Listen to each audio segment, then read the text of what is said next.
Welcome back to the last week of our Understanding Gender course. So far, we've looked at issues of gender from the perspectives of feminist theory, theology of the body, scripture, representations of the Trinity, and intersex. Today we consider the extent to which definitions and concepts of gender are continuously shifting as new insights emerge from the science, sociology, and psychology of gender, and above all, from the experiences of those who struggle with the gendered norms and values of the status quo. We reflect on issues of social justice in the context of feminism and gender theory, and we consider some of the challenges that emergent concepts of gender fluidity, transgender, and non-binary gender pose to feminism and struggles for women's human rights.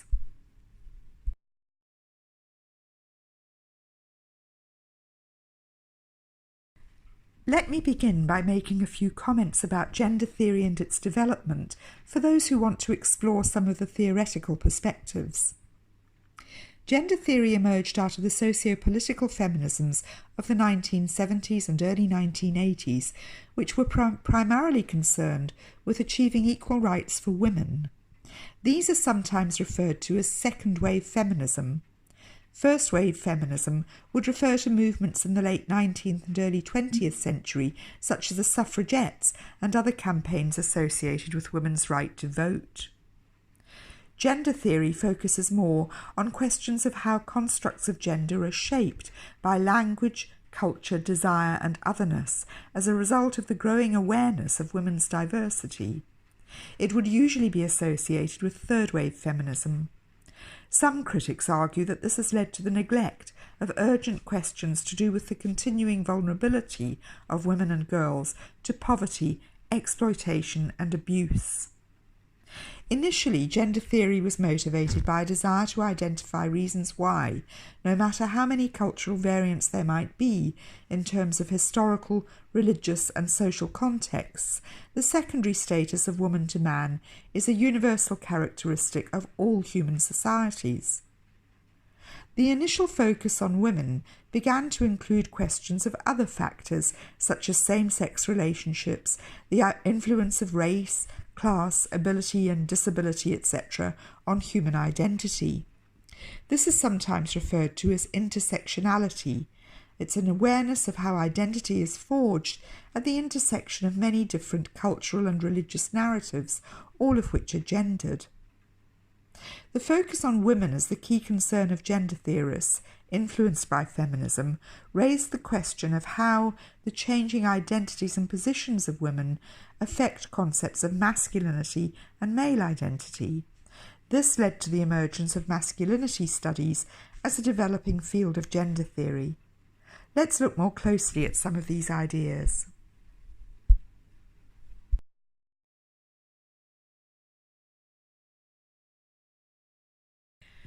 We looked at the work of theologian and Anglican priest Sarah Coakley last week. Coakley writes that only systematic theology of a particular sort can adequately and effectively respond to the rightful critiques that gender studies and political and liberation theology have laid at its door. And only gender studies, inversely, and its accompanying political insights can thus properly reanimate systematic theology for the future. You can read Coakley's essay at the link in Moodle. She suggests something of what's at stake when gender theory and theology are brought into a mutually critical and enhancing dialogue.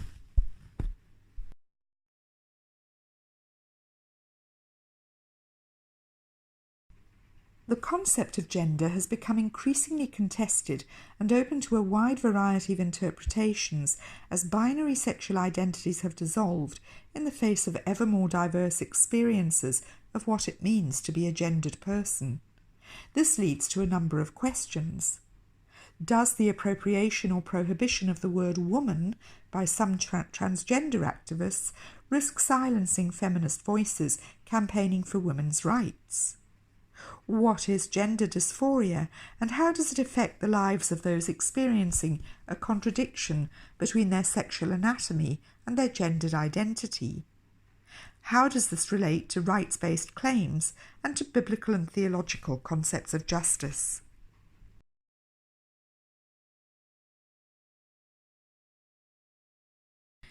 In week 2, we considered the emergence of the concept of gender in the work of 3 feminist theorists, Joan Wallach-Scott, Sherry B. Ortner, and Sandra Lipsitz-Benn.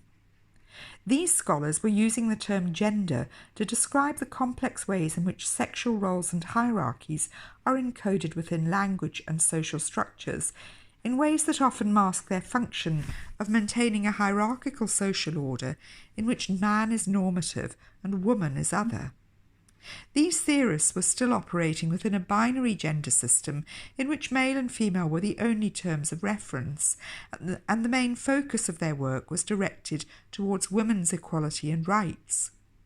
We saw that Ortner made clear that her aim was justice for women and not simply the theorization of gender. She wrote, "My interest in the problem is of course more than academic. I wish to see genuine change come about, the emergence of a social and cultural order in which as much of the range of human potential is open to women as is open to men. The universality of female subordination, the fact that it exists within every type of social and economic arrangement and in societies of every degree of complexity, indicates to me that we are up against something very profound, very stubborn, something we cannot rout out simply by rearranging a few tasks and roles in the social system or even by reordering the whole economic structure." So let's consider the arguments of those who see the pluralization of gender rights as problematic from the perspective of feminist struggles for women's rights.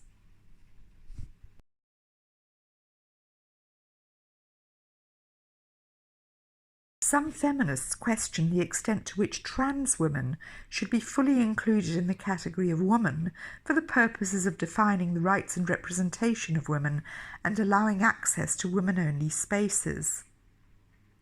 TERF stands for Trans Exclusionary Radical Feminist. It refers to a minority of feminists who oppose all forms of recognition or inclusion of trans women. The term TERF is usually used in a derogatory sense. Those who support this exclusionary position prefer to describe themselves as gender critical. Some liberal feminists who would not advocate such exclusionary tactics have been criticised for questioning whether or not trans women should be referred to as women. These are often referred to as second-wave feminists because they continue to support campaigns for women's rights based on liberal values of equal rights and opportunities. Third-wave feminism focuses more on issues of identity, language, gender, subjectivity and embodiment than on political and social campaigns for rights. It would generally be more fully inclusive of transgender women and various forms of gender fluidity. Transfeminism refers to trans women who embrace women's liberation as part of a wider struggle for liberation. And you can find links to read more about these various movements in this week's Moodle site.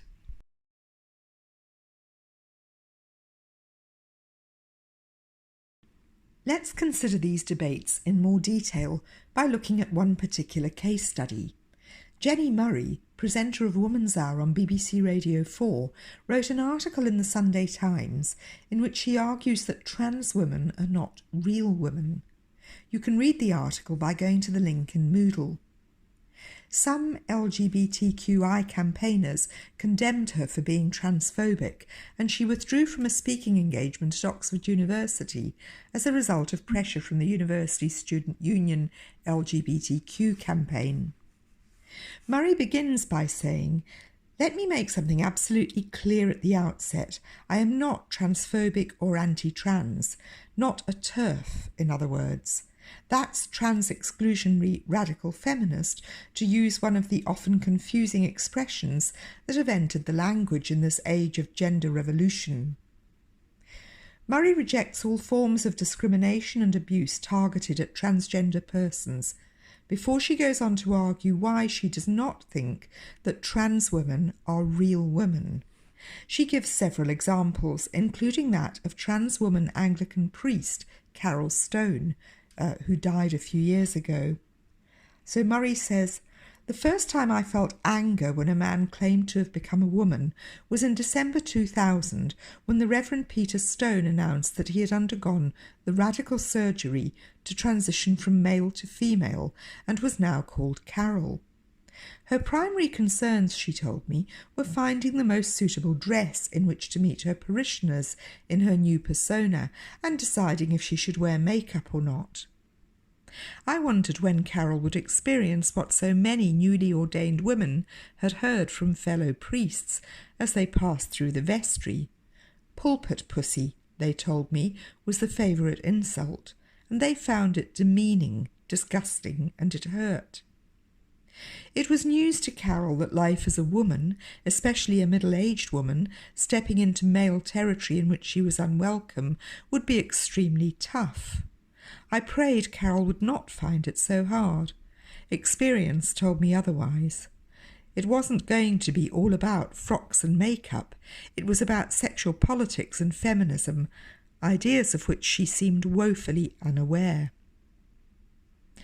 Murray's perspective is shaped by political and social concerns about what it means to be a woman in a society that still harbours deep prejudices and stereotypes about female roles and identities. Her argument is that too often trans women perpetuate those stereotypes in their attitudes, behaviour and representations of femininity, and that they lack insight into the everyday struggles of those who grow up as female in male-dominated societies.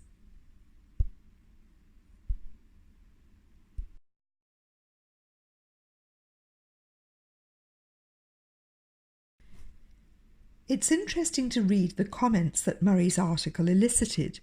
You can read them by going to the link in Moodle. Here I extract a few quotations from some of them. Trans women can be real women when the concept of womanhood and manhood has changed so much over the past 150 years. To call them out as not real is to impose inferiority and unhappiness upon them. Another comment asks, what on earth is a real woman? I'm a widow after 31 years of marriage. I have 4 grown-up children and 3 grandchildren. I wear makeup most days. I enjoy nice clothing and pretty jewellery. Does that make me a real woman? Or perhaps I disqualify myself because I also enjoy physics, mathematics, engineering, powered woodworking tools, rugby, the intricacies of domestic plumbing and electrics. Just let everyone be. If a man wants to be a woman, let him. If he wants to be a woman part-time, let him. What on earth does it matter? Ladies' loos have individual stalls. Who cares what model of genitalia has been concealed by a skirt once the door is shut and locked? As for the privileges of being male, not nowadays, surely. Women are better educated than men and earn more than men. It's 2017, not 1967. Another comment says, I'm intersex and was defined male at birth. It took 30 years to get the legal recognition I craved that defined me as female, and from my teenage years until I was legally defined female, I lived a dual-role social life. I, for one, never changed to be a woman, and even now, after years of living socially, exclusively as woman, find the idea that I might have been once seen to be male makes me feel sick to stomach. You cannot comprehend the child's bewilderment when they perceive themselves to be one thing and everyone around them is telling them that they are something else. You might like to think about these comments in the light of Murray's article and just reflect on where you stand on these complex and difficult issues. And you can read a response to Murray by Rebecca Fox in this week's Moodle links. So just pause here, take some time to do some reading and reflect on the issues and your own response. And maybe you could share your response in the discussion forum.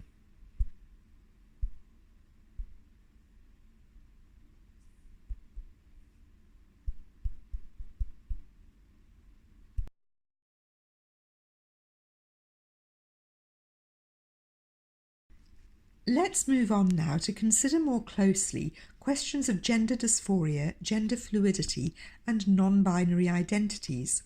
We've already looked at some of these issues in passing, and last week's session focused on intersex. Let's remind ourselves of what these different terms refer to.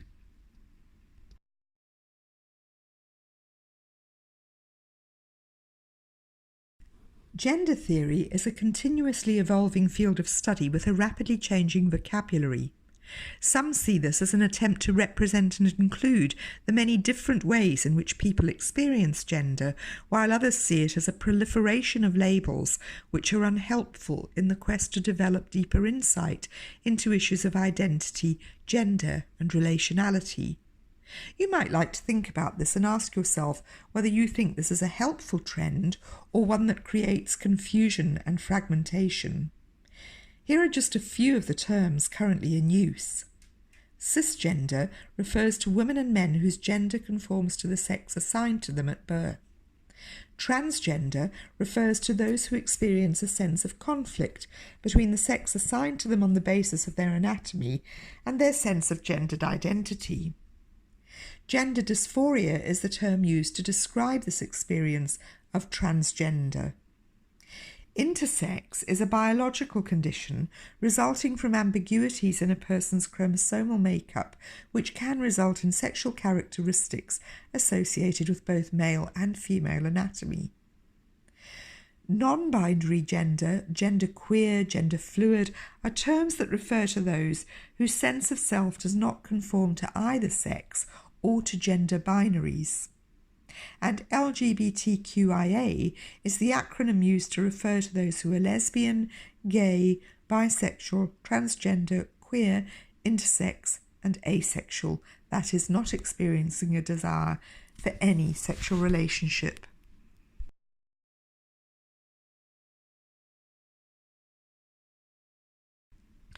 Samantha Tillman writes of her experience of being a Catholic transgender woman in the book Visions and Vocations. She writes, "I am transgender. I am Catholic. I am a Catholic transgender woman. I could explain what this means, but frankly, I'm tired of explaining. I'm tired of having to explain my body and my genitals as if people were entitled to me. I am tired of having to explain my faith and beliefs. I am tired of always defending the basic facts of my existence. Yes, I know what my body is. I know what my chromosomes are, and I am not deluded. And I know that I am a woman." You can read Tillman's essay in the link in this week's Moodle site. Please take time to read it and consider what kind of response you would offer to Tillman. How would you interpret her experience in the light of Jenny Murray's claim that trans women are not real women? Remember that these are difficult questions and they do not necessarily offer obvious or simple responses.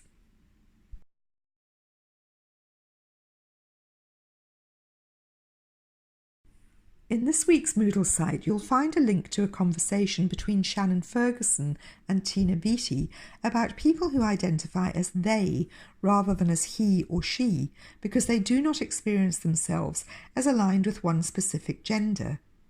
This is sometimes referred to as genderqueer.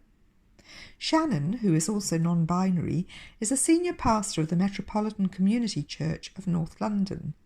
They are currently doing a PhD in which they're researching biblical passages which can inform pastoral ministries among Christians with non-binary gendered identities.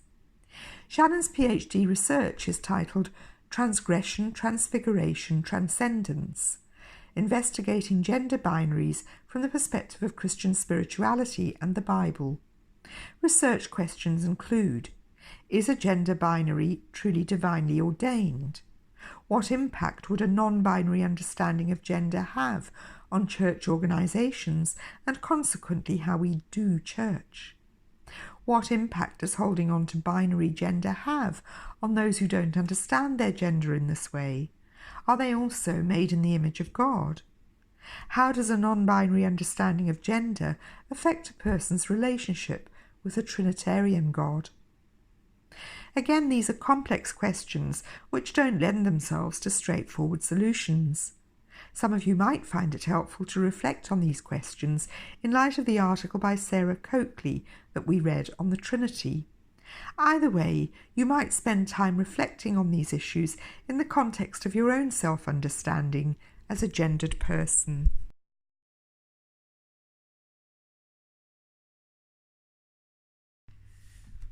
Some argue that concerns with LGBTQI and gender-related issues of identity and social justice are Western concerns which impose themselves on non-Western cultures through aggressive NGO and development funding policies.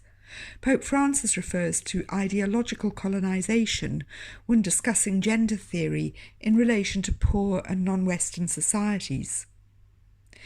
South African theologian Nontando Hadebe has done extensive research on these issues, and she argues that they are as relevant to the struggle for justice in Africa as anywhere else.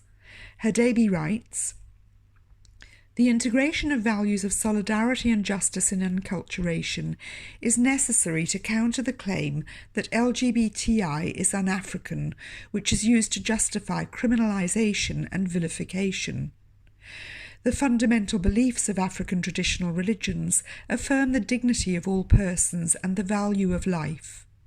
Studies by African scholars have revealed the presence of sexual diversity in pre-colonial Africa, suggested by words and phrases that referred to same-sex orientation.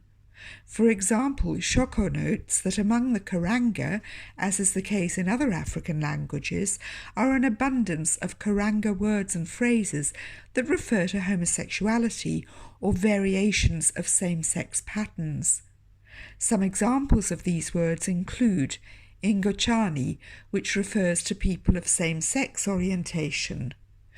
Munhurumekadzi, man, woman, refers to a male who lives as a female-gendered person, and Munhukadzi Rume, woman, man, refers to a woman who lives the life of a male-gendered person. African languages thus provided insights into the diversity of sexualities in pre-colonial Africa, challenging the myth that sexual diversity is un-African.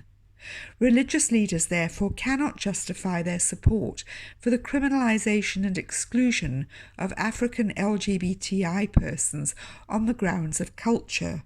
The value of life in both Christianity and African culture should be the basis for countering all forms of violence against any section of the community." End quote. Hadebe's essay is one of the essential readings for this week, and you'll find the link in Moodle. You might also like to watch a short video of Jamaican Catholic theologian Anna Cassify Perkins, where she discusses issues of gender, sexuality and post-colonialism in the context of Jamaican culture. You can also read her essay in Visions and Vocations, where she discusses the challenges of being a Catholic in a society where Rastafarians are often hostile to Catholicism. The links to the video and the essay are in Moodle.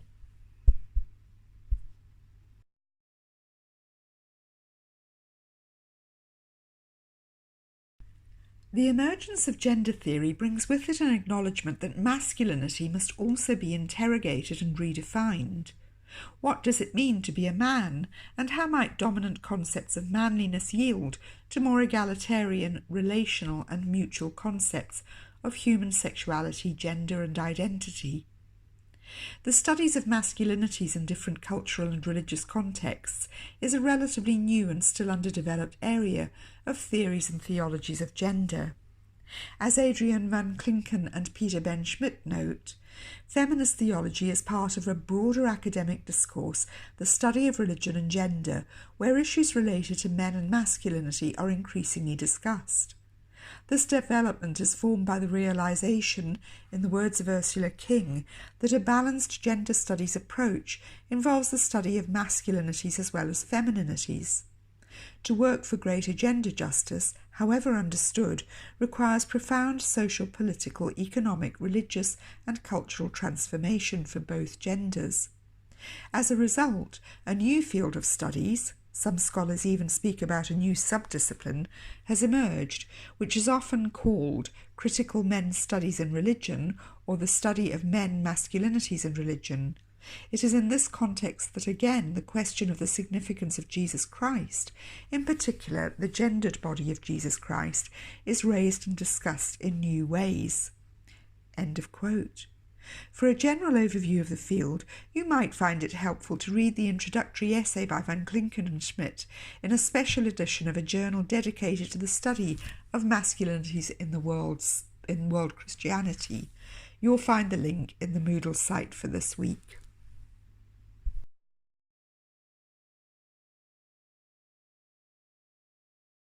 The use of the plural term masculinities recognises that gender is a concept that varies across cultures and contexts, and that not all forms of masculinity are the same. As with other aspects of gender studies, different cultural approaches are needed to understand the formation of masculine identities in different contexts. In a book chapter on religion and masculinities in Africa, Ezra Chitando argues that the HIV/AIDS crisis constitutes an urgent challenge to African societies to reconsider concepts of masculinity. He concludes by quoting from a book by himself and Sophie Chirongoma. Masculinities have come to the fore in contemporary discourses on the HIV epidemic. There is need to interrogate men's sexual behaviour, men's violence against women, and men's ineffective leadership in the time of HIV. Departments of religious studies in Africa must become sites of struggle where these themes are examined and alternative masculinities are formulated. Graduates of religious studies must emerge as competent gender activists who critique aggressive masculinities. They must be actively involved in mobilising their communities to promote gender justice in the wake of HIV. Working with boys and young men, they must prepare a generation of men who are committed to partnership and mutuality. End of quote. Although writing in the specific context of HIV in Africa, Chitando offers an excellent survey of the development of feminist theology and gender studies in an African context. His essay will provide a helpful way of consolidating some of the many themes we've touched on in this session. It's one of the recommended readings for this week, if you have time.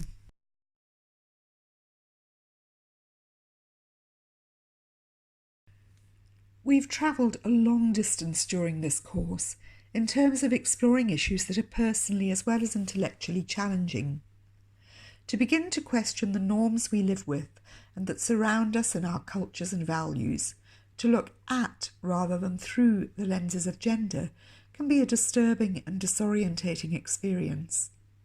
I hope that you are able to continue to reflect upon and learn from the issues we've studied in order to better understand the complex questions we face as traditions and identities come under scrutiny in the face of new and unexplored possibilities.